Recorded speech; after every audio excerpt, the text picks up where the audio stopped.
오늘 사도행전 3장 15절 말씀을 함께 읽었는데 이 배경은 그러합니다. 오순절에 예루살렘 교회에 성령의 충만한 역사가 일어납니다. 그 결과 예루살렘에 모인 성도들이 예루살렘 거민들과 또 흩어졌다가 돌아온 각지 디아스포라의 사람들에게 하나님의 큰 일을 말하는데 특별히 그 지역의 말로 하는 역사가 일어납니다. 그래서 어떤 사람들은 예루살렘 교인들이 술 취했다고 조롱하기도 합니다. 그때 베드로와 11 사도가 함께 서서 큰 소리로 선지자 요엘을 통해서 말씀하신 하나님의 예언이 이루어졌음을 선포하고 설명합니다. 내용인즉 예수님을 통해서 그 예언이 이루어졌고 예수님이 구원자 되신다는 것입니다. 그러나 예루살렘에서 예수님의 이미지는 죽은 사람입니다. 어떠한 이유에서든지 예수님은 십자가에 죽어버린 사람이었습니다. 더 이상 어떠한 기대와 희망도 품을 수 없는 사람이었고 게다가 죄인으로 죽은 죄인이었습니다. 살아생전 어떠한 위대한 일을 했든지 또 어떠한 말을 했든지 이미 그 신뢰를 잃어버린 죽은 사람이었을 뿐이었습니다. 그런데 그 죽어버린 사람을 오늘 베드로와 11 사도가 함께 증언하고 있습니다. 그런데 그 증언한 내용을 자세히 보니 예수님이 더 이상 무능하고 소망과 희망이 없는 죽은 예수님이 아니라 제자들에게 약속대로 3일 만에 살아나리라고 하신 것을 지키시고 죽음에서 부활하신 그 예수님을 전하고 있는 겁니다. 죽음에서 다시 살아나신 예수님, 할렐루야. 오늘 그분을 전할 때 24절에 하나님께서 사도행전 2장 24절에 하나님께서 그를 사망의 고통에서 풀어 살리셨으니 이는 그가 사망에 얽매여 있을 수 없음이라. 하나님께서 사망의 고통에서 예수님을 살리십니다. 죽음이 가져오는 절망과 모든 고통을 이기게 하셨습니다. 더 이상 사망의 음침함이 예수님을 매지 못하게 하셨습니다. 죽음에서 부활로 누가 이것을 가능하게 할까요? 오직 예수 그리스도 뿐입니다. 그래서 베드로는 다윗의 고백을 가지고 자신들의 마음과 감사와 하나님의 예언을 선포하고 있습니다. 사도행전 2장 26절부터 28절까지 길지만 말씀을 들려드리겠습니다. 그러므로 내 마음이 기뻐하였고 내 혀도 즐거워하였으며 육체도 희망에 거하리니 이는 내 영혼을 음부에 버리지 아니하시며 주의 거룩한 자로 썩음을 당하지 않게 하실 것이미로다. 주께서 생명의 길을 내게 보이셨으니 주 앞에서 내게 기쁨이 충만하게 하시리로다 하였으므로 오늘 이 다윗의 고백이 바로 제자들의 고백이었고 다윗의 기쁨이 제자와 베드로의 기쁨이었습니다. 동일하게 우리에게도 주를 만난 우리에게도 이 고백이 있습니다. 그래서 사도행전 2장 32절에 이 예수를 하나님이 살리신지라 우리가 다 이 일의 증인이로다. 예루살렘 교회가 오순절에 성령의 충만함을 받아서 담대히 선포한 일이 예수님이 십자가에 죽으셨다, 너희 죄를 위해 죽으셨다, 믿어라, 이렇게 선포한 게 아닙니다. 아무도 그 말을 믿지 않았고 믿지 않았기 때문에 예수님을 십자가에 못 박혀 죽였습니다. 십자가에서 죄 사함을 받을 수 있다는 그것을 아무도 믿지 않았기 때문에 십자가에 못 박혀 죽여버린 겁니다. 오히려 그것을 미워했습니다. 그런데 지금 예루살렘 교회가 외치는 것은 십자가에 죽으신 이유와 부활이었습니다. 다시 사신 예수님을 증언하고 있는 것입니다. 사도행전 2장 36절에 그런즉 이스라엘 온 집은 확실히 알지니 너희가 십자가에 못 박은 이 예수를 하나님이 주와 그리스도가 되게 하셨느니라 하니라. 너희가 못 박은 이 예수를 주님이 살리셔서 너희 주와 그리스도가 되게 하셨다. 그런데 이 말을 듣는 예루살렘 거민들과 디아스포라는요 이렇게 반응합니다. 2장 37절 말씀에 보면 그들이 이 말을 듣고 마음에 찔려 베드로와 다른 사도들에게 물어 이르되 형제들아 우리가 어찌할꼬 하거늘. 예수를 손으로 못 박여 죽였던 그들이 하나님의 말씀을 듣고 다시 살아나신 예수 그리스도의 증인의 말을 듣고 그들의 마음이 반응합니다. 찔려 어찌할꼬. 오늘 예수님의 부활이 있기에 십자가의 사건이 사람의 죄를 없앨 수 있게 된 겁니다. 사람의 죄를 없앨 수 있다는 것은 우리가 하나님과 화목하여 원수되었던 것을 이제는 하나님의 자녀된 것으로 바꿀 수 있게 되었다는 것입니다. 오늘 하나님 앞에서 죄가 없는 자로, 의로운 자로 설 수 있게 되었다는 것입니다. 예수의 부활이 없다면 이것은 불가능한 일입니다. 고린도후서 5장 21절에 하나님이 죄를 알지도 못한 이를 우리를 대신하여 죄로 삼으신 것은 우리로 하여금 그 안에서 하나님의 의가 되게 하려 하심이라. 이 말씀을 좀 더 밝히는 말씀이 있습니다. 로마서 4장 20절에서 25절 말씀인데 조금 깁니다. 그러나 말씀을 들려드리겠습니다.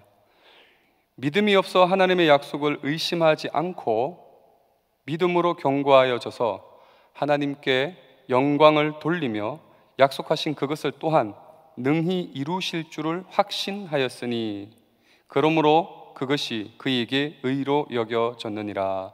믿음으로 말미암아 의를 얻었다는 내용인데 이것은 바로 아브라함의 이야기입니다.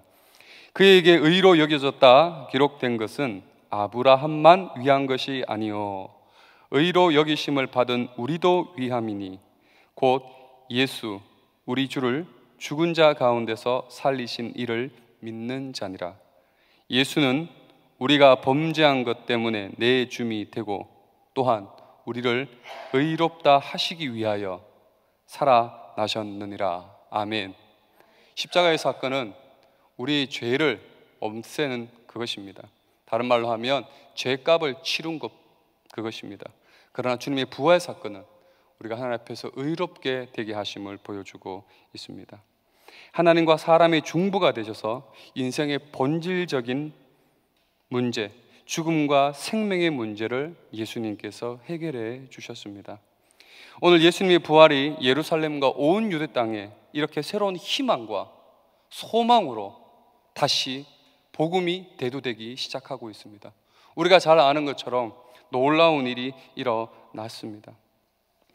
오늘날도 물질에 몰두하고 또 이 땅에 사는 것에 몰두하며 하나님을 알지 못하는 이 세대에게 진정한 소망과 희망은 다른 어떤 것도 아닌 바로 복음입니다. 오늘날 물질 만능주의에 많은 사람들이 관심을 세상에 둡니다. 이 세상의 헛된 철학과 가르침으로 자신의 내면 세계를 만들어갈 뿐만 아니라 이 세상에 가진 물질로 자신을 증명하려고 합니다. 죽으면 사라질 것, 아무리 손에 들고 있어도 그 생명이 다하면 아무 의미 없는 그것에 온전히 목매에 달고 자신뿐만 아니라 다음 세대의 아이들에게까지 그것을 강요하고 있습니다. 그것이 인간이 잘 사는 방법이라고 끝까지 고집하고 있습니다. 죽음 이후의 삶에 대해서는 큰 관심이 없습니다. 죽으면 그만이라는 거죠. 죽음의 문제를 해탈한다라는 표현이라든지 혹은 자유한다는 표현이라든지 혹은 내려놓는다는 표현으로 자신의 두려움을 치장하고 자신의 공포를 없는 척 변장합니다. 그러나 사람의 근본적인 죄의 문제를 해결할 수 없다면 사람은 늘 사망의 권세가 두렵고 그래서 죽는 것이 두렵습니다. 예수 안 믿는 사람에게 가장 두려운 것이 뭡니까? 자기가 지금까지 다 이루어 놓은 거 하나도 가지지 못하고 죽는 것 아니겠습니까? 예수 믿는 사람에게 가장 두려운 것이 뭡니까? 사랑하는 가족들을 더 이상 볼 수 없다는 겁니다. 그러나 부활하신 예수님, 우리가 믿는 예수님은 이 죽음의 문제를, 심판의 문제를 해결하셨습니다. 그러므로 사람에게 지금 필요한 것, 오늘 이 시대를 살아가는 불신자에게 지금 필요한 것은 돈도 명예도 권력도 아니라 참 복음, 부활하신 예수님이 그들에게 필요한 것입니다. 오늘 이 시대 진리를 알지 못하고 죽어가는 사람이 너무 많습니다. 진리를 듣게 해야 합니다. 하나님 말씀을 듣게 해야 합니다. 죽으시고 부활하신 예수님을 듣게 해야 합니다. 그런데 누가 할까요? 누가 증언할까요? 구원받은 자가 그리하여야 하며 하나님의 자녀가 그렇게 해야 합니다. 로마서 10장 14절과 15절 말씀에 이렇게 기록되어 있습니다. 그런즉 그들이 믿지 아니하는 이를 어찌 부르리요, 듣지 못한 이를 어찌 믿으리요, 전파하는 자가 없이 어찌 들으리요, 보내심을 받지 아니하였으면 어찌 전파하리요. 기록된 바 아름답도다, 좋은 소식을 전하는 자들의 발이여함과 같으니라. 오늘 주님은 우리에게 부활하신 주님의 증인이 되어서 이 아름다운 부활을, 이 아름다운 복음을 믿지 아니하고 죽어가는 죽음의 심판 앞에 있는 그들에게 전하기를 원하십니다. 오늘 여러분이 축복의 통로요, 여러분이 주님이 보낸 자이심을 믿으십니까? 그렇다면 핸드폰을 꺼내십시오. 갑자기 왜 핸드폰을 꺼내라고요? 핸드폰을 꺼내십시오. 한번 꺼내보세요, 핸드폰을. 그리고 오늘 이 핸드폰 목록을 쭉 보십시오. 내가 정한 그 한 사람 있습니까? 조금 이따 기도할 때요, 이 핸드폰을 보면서 하나님, 내 핸드폰에 있습니다. 내가 부활의 소식을 전하고 싶습니다. 기도하시고요, 오늘 내려가시다가 아침에 축복의 문자를 하나 보내주십시오. 나는 부활하신 예수님이 참 좋다. 너도 꼭 믿고 천국 갔으면 좋겠다. 답장이 어떻게 올지는 상상에 맡기겠습니다. 그러나 중요한 것은 복음의 소식이 전달될 때 예루살렘 사람들이 가슴을 치며 내가 어찌할꼬 반응하였던 것처럼 우리가 기도하고 하나님 앞에 마음을 품고 그 딱 한 사람, 그 꼭 한 사람에게 연락할 때 하나님이 그 마음을 감동시키시고 열어주실 줄 믿습니다. 오늘 부활의 소식은 이렇게 그 시대의 사람에게나 오늘 이 시대 사람에게나 동일한 희망과 소망을 던져줍니다. 죽음의 문제를 극복하는 그 능력을 보여줍니다. 그런데 이 부활의 예수님은 사람에게 천국을 선물로 주실 뿐만 아니라 실제적인 삶의 구원자이시기도 합니다. 오늘 읽었던 요한복음 사도행전 3장 15절의 또 다른 배경은 베드로와 요한이 성전 미문으로 올라갈 때 나면서부터 걷지 못하게 된 이를 만납니다. 그가 제자들에게 동냥을 할 때 오히려 제자들은 예수의 이름으로 일어나 걸으라고 선포하고 그의 병을 고치는 역사가 일어납니다. 오늘 이 기적이 일어나자 예루살렘이 소동하고 많은 사람들이 모여듭니다. 그리고 베드로와 요한이 거룩하고 능력이 있어서 그들의 능력으로 병이 고쳐진 것처럼 그들을 주목하고 집중하고 있습니다. 그런데 사도행전 3장 14절과 15절의 말씀을 보면 베드로와 요한은 전혀 다른 이야기를 하고 있습니다. 너희가 거룩하고 의로운 일을 거부하고 도리어 살인한 사람을 놓아 주기를 구하여 생명의 주를 죽였도다. 그러나 하나님이 죽은 자 가운데서 그를 살리셨으니 우리가 이 일의 증인이라. 그 이름을 믿음으로 그 이름이 너희가 보고 아는 이 사람을 성하게 하였나니 예수로 말미암아 난 믿음이 너희 모든 사람 앞에서 이같이 완전히 낫게 하였느니라. 오늘 예수의 부활하신 예수님의 그 이름이, 그 능력이 이 사람을 고쳤다고 부활하신 주님을 증언하고 있습니다. 더 나아가서 부활하신 예수님을 만날 뿐만 아니라 하나님의 진노 아래 그 심판을 면할 수 있는 길을 가르쳐 주고 있습니다. 3장 19절에 그러므로 너희가 회개하고 돌이켜 너희 죄 없이 함을 받으라.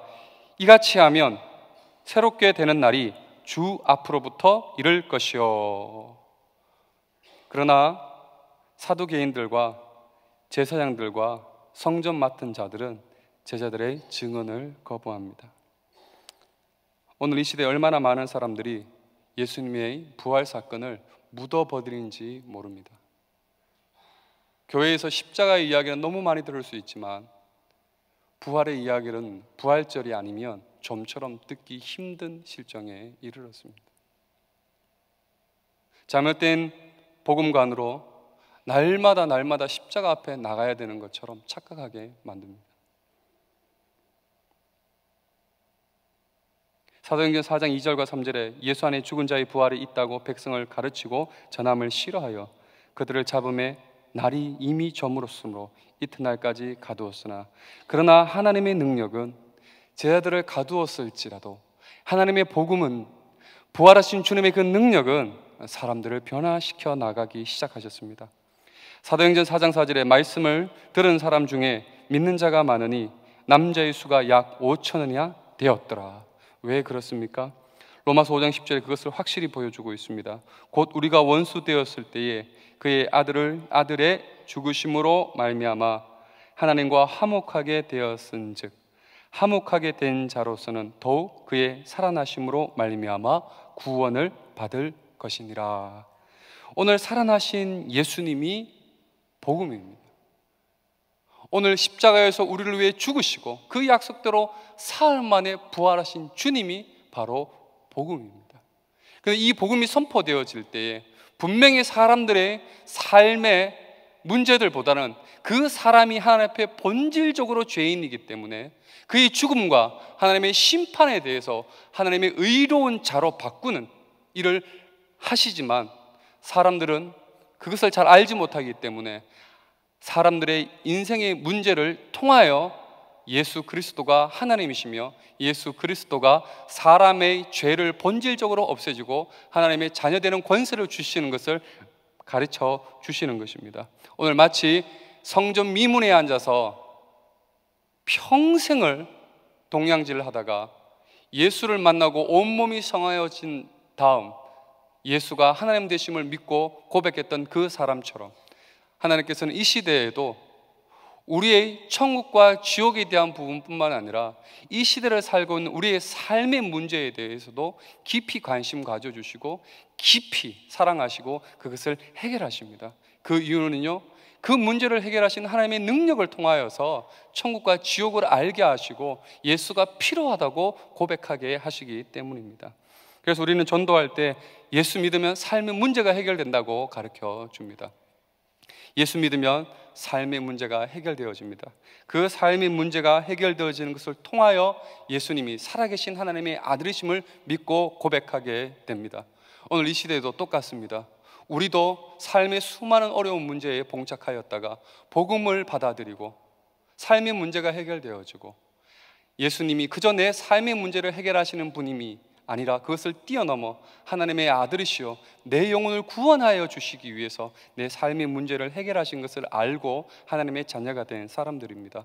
그렇다면 지금 세상에서 천국과 지옥에는 관심 없고 자신의 죽음 이후의 세계는 전혀 관심 없는 그들이 이 세상 사는 것에 몰두하여 살아가다가 힘들고 아프고 눈물을 흘릴 때 우리가 가서 예수의 능력을 전하고 우리가 가서 예수의 은혜를 전하고 우리가 가서 복음으로 말미암아 천국 갈 수 있는 산 소망을 전하는 것은 마땅한 일입니다. 오늘 삶의 모든 문제로 갈 길을 잃고 방황하는 사람들에게 부활의 주님을 전하십시오. 이 세상에 목매다는 사람에게 천국에 목매다는 사람으로 변할 수 있도록 여러분이 가서 증인이 되어 주십시오. 우리 옆 사람 축복하겠습니다. 당신은 증인입니다. 다시 한번 축복합시다. 당신은 진짜 증인입니다. 오늘 꼭 증언합시다.